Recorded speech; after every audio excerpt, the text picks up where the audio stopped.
in a place away from Earth, and in a language removed from any you know, an alien, who looked very much like a human, was on trial.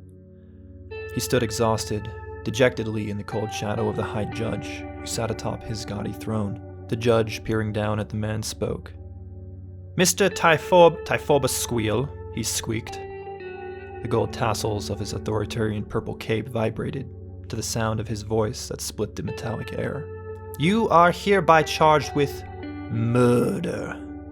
Your time starts now. Defend yourself if you desire." He casually motioned to a large clock, ticking down, that hung on the marble wall. The alien, who had long dark hair and a thick beard full of dried mud, looked around forlornly and softly spoke up. "It's TyforbsaQuill." "What?" the judge shot back. "My name is TyforbsaQuill." The judge, with a look of slight disdain, sighed heavily. 23 more words, TyforbsaQuill." Anxiously, the man massaged his temples as every thump of the clock bore into his brain like needles. 16 guards surrounded him with blades drawn and shockers at the ready. There was no jury, and other than the guards, himself, and the judge, the only others within 2 miles of the courthouse was a line of 137 other individuals, standing just as forlornly outside the jam-encrusted doors of which the strongest of their world couldn't open by themselves. "I was only..." TyforbsaQuill's breathing became heavy, and his bright green eyes darted back and forth wildly, his brow furrowing like a canyon as sweat dripped through it. 17 more words, or 3 minutes and 20 seconds, whichever you prefer, Mr. TyforbsaQuill." TyforbsaQuill looked up at the judge, who yawned incredulously while fiddling with some papers before him. Then he looked around the poorly lit marble room.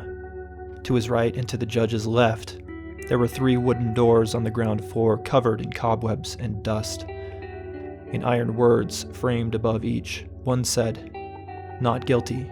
The second said, "Unresolved." And the third said, "Redeemed." On the judge's right, 3 more doors like the others stood, except these were clean, and the paths that led to them were several inches lower than the rest of the hard stone floor. The first said, "Liars." The second said, "Thieves." The third said, "Other crimes." Then there was one more door directly in front of TyforbsaQuill, and immediately under the judge's throne.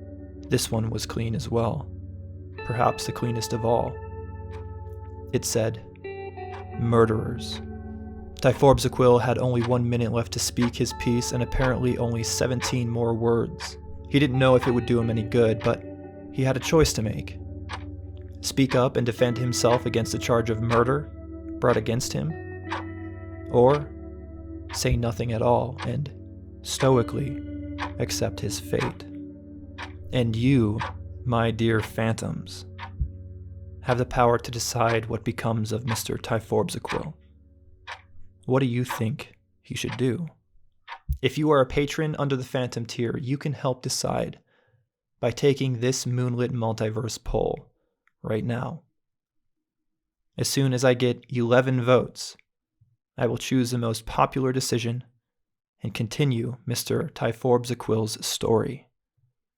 But keep in mind this: the characters in these stories, the stories of the Moonlit Multiverse, don't have plot armor. They are all just as mortal as anyone else.